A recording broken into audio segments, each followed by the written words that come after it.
역대하 26장 16절에서 마지막 23절까지 말씀 한 절씩 교독하겠습니다. 그가 강성하여짐에 그의 마음이 교만하여 악을 행하여 그의 하나님 여호와께 범죄하되 곧 여호와의 성전에 들어가서 향단에 분향하려 한지라.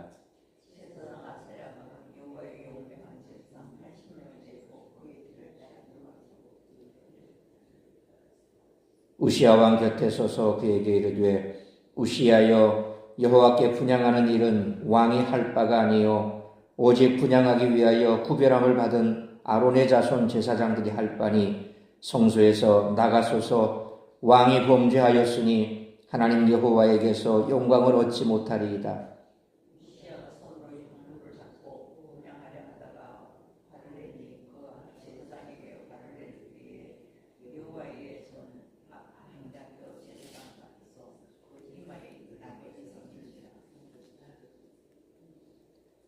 제사장 아사랴와 모든 제사장이 왕의 이마에 나병이 생겼음을 보고 성전에서 급히 쫓아내고 여호와께서 치심으로 왕도 속히 나가니라.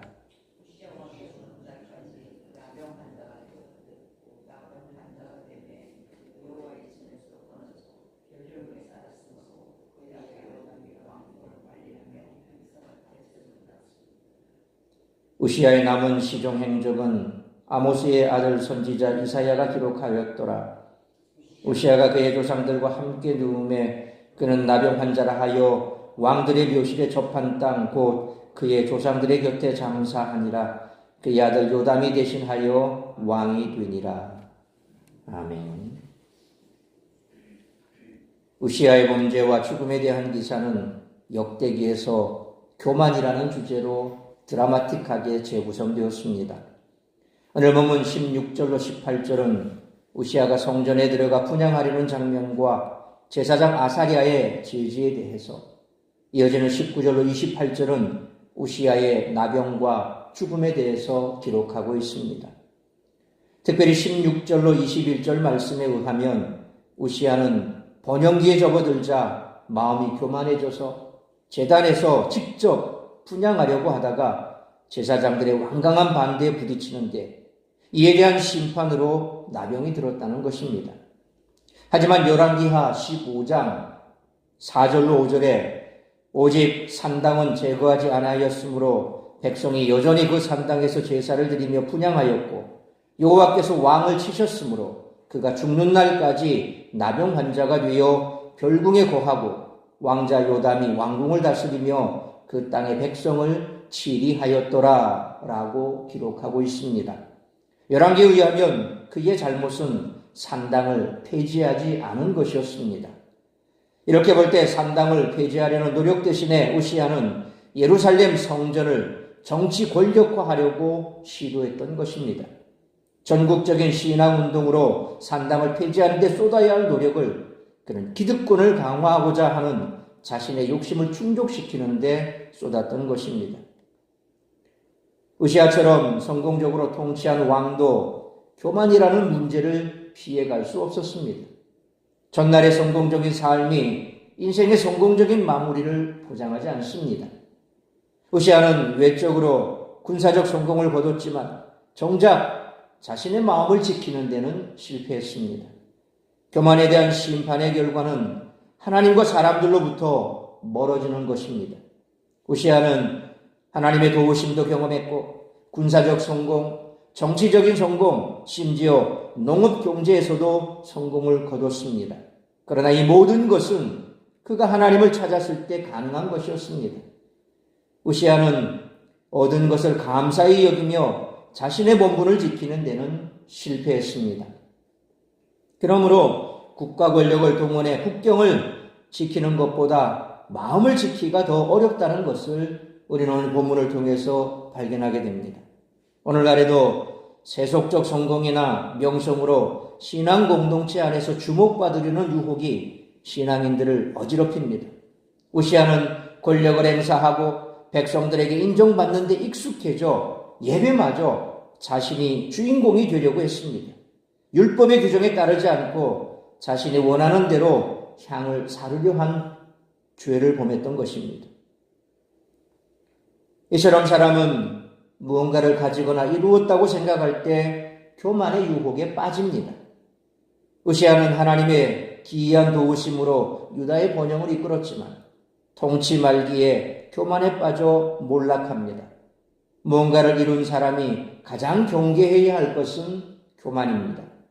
따라서 교만을 이기기 위해 우리에게 필요한 것이 무엇인지에 대한 오늘 본문의 말씀을 통해 우리들이 깨달아야 할 것은 첫째로 16절 말씀처럼 교만을 이기기 위해서는 하나님이 세우신 질서를 존중해야 한다는 것입니다.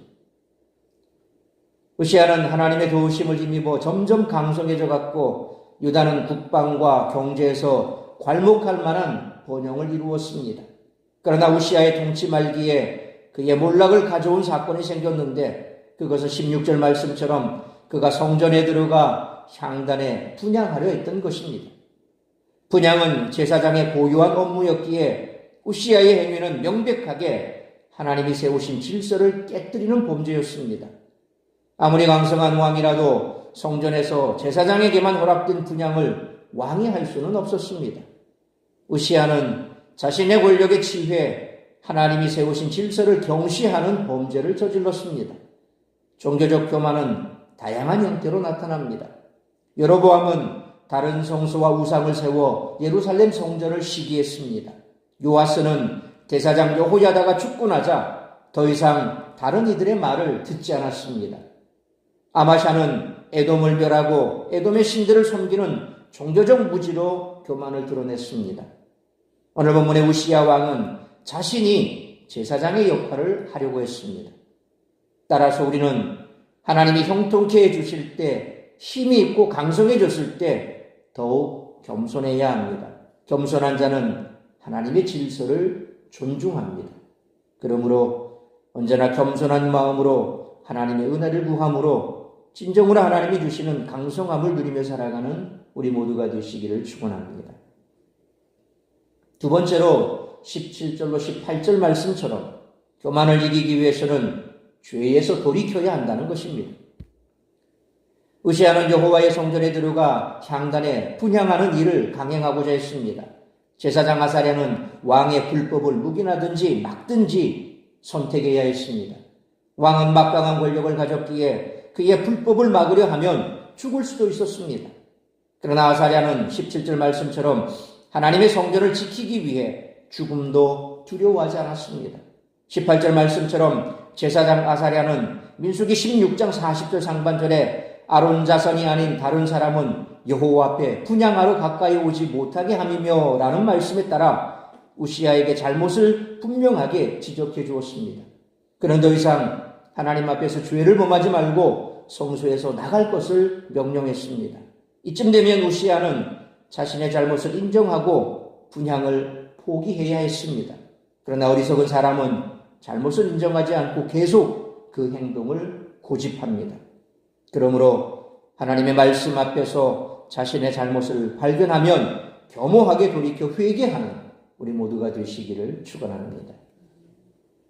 세 번째로 19절로 마지막 23절 말씀처럼 교만을 이기기 위해서는 고집스럽고 완악한 마음을 버려야 한다는 것입니다. 그런데 우시아는 19절 말씀처럼 제사장들로부터 제지를 받자 잘못을 돌이키기는커녕 오히려 하나님의 바른 뜻을 가르쳐준 그들에게 화를 냈습니다. 그는 양심에 화인을 맞은 사람처럼 자신의 잘못을 인정하지 않았습니다. 우리는 종종 자신의 잘못을 알면서도 시치미를 뚝 떼고 아나무인으로 사는 사람들을 자주 봅니다. 제사장들의 경고는 우시아가 망령된 죄악에서 돌이킬 수 있는 좋은 기회였습니다. 하지만 우시아는 바른 길을 가르치는 제사장들을 향해 분노함으로써 어리석고 완고한 마음을 드러냈습니다. 20절로 21절 말씀처럼 우시아가 자신의 완악함에서 돌이키기를 거부했을 때 하나님은 나병으로 징계하셨습니다. 우시아는 즉시 성전에서 쫓겨났고 죽는 날까지 나병 환자로 별궁에 사는 비참한 신세가 되었습니다. 완악한 마음은 스스로를 파멸하게 이른다는 것입니다. 그러므로 하나님의 말씀 앞에서 언제나 고집스럽고 완악한 마음을 버리고 겸손한 마음으로 살아가는 우리 모두가 되시기를 축원합니다. 사랑하는 성도 여러분, 우시아는 하나님의 말씀을 업신여긴 결과 몰락했습니다. 사람이 하나님의 말씀을 경홀히 여기면 교만해지고 타락합니다. 하나님 앞에서 언제나 경건한 삶을 유지하려면 끊임없이 하나님의 말씀으로 자신을 뒤돌아보고 겸손한 마음을 지녀야 합니다. 교만은 죄의 원천이며 우리 자신이 하나님이 되어 자기 기준대로 살고자 하는 죄입니다. 그렇기 때문에 교만한 사람은 하나님의 말씀과 하나님의 사람들을 무시한다는 것입니다. 그러므로 하나님의 말씀 앞에서 자신의 잘못을 발견하면 겸허하게 돌이켜 회개하고 고집스럽고 완악한 마음을 버리며 언제나 겸손한 마음으로 하나님의 은혜를 구함으로 진정으로 하나님이 주시는 강성함을 누리며 살아가는 우리 모두가 되시길 주님의 이름으로 축원합니다. 기도하겠습니다. 거룩하신 아버지 하나님, 은혜와 사랑을 감사합니다. 오늘도 이 새벽을 깨워 말씀으로 예배로 하루를 시작하게 하시니 감사합니다.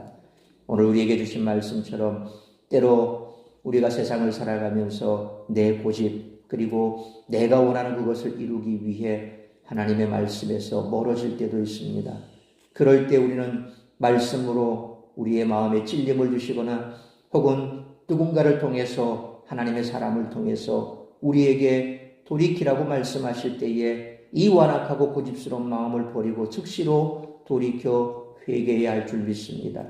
남의 말을 잘 듣지 않고 내 고집대로 뭔가를 하려고 하는 그런 마음을 버리지 못한다면 우리는 이 교만의 죄에서 벗어날 수가 없습니다. 하나님이 싫어하시는 이 교만함에서 벗어나지 못한다면 우리가 하나님의 은혜 가운데서 축복을 누릴 수가 없다는 것입니다. 잘 나가고 잘 되고 뭔가 형통할 때 항상 우리의 마음속에 사탄이 뿌리는 가라지와 같은 것이 바로 이 교만의 마음입니다.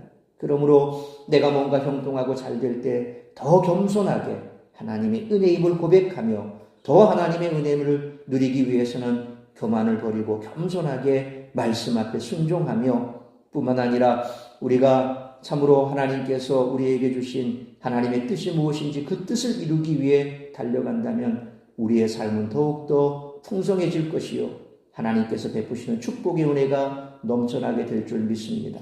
다시 한번 여전히 내 마음속에 남아있는 교만의 죄가 있다면 돌이켜 회개하고 겸손하게 말씀 앞에서 주님께서 말씀하시는 그 말씀에 순종하며 살아가기로 결단하고 그러한 겸손한 삶을 살아감으로 하나님의 은혜 가운데 머물므로 날마다 베풀어 주시는 축복의 삶이 넘쳐나는 우리 모든 성도들의 삶이 될 수 있도록 인도하여 주옵소서. 성령으로 충만케 하여 주옵소서. 오늘 이 한날도 나를 통하여 이루고자 하는 그 하나님의 뜻을 이루어드리는 복된 한날의 삶을 살아가는 우리 모든 성도들의 삶이 될 수 있기를 간절히 빌고 소원하오며 이 모든 말씀 우리 주 예수 그리스도의 이름으로 기도하옵나이다. 아멘.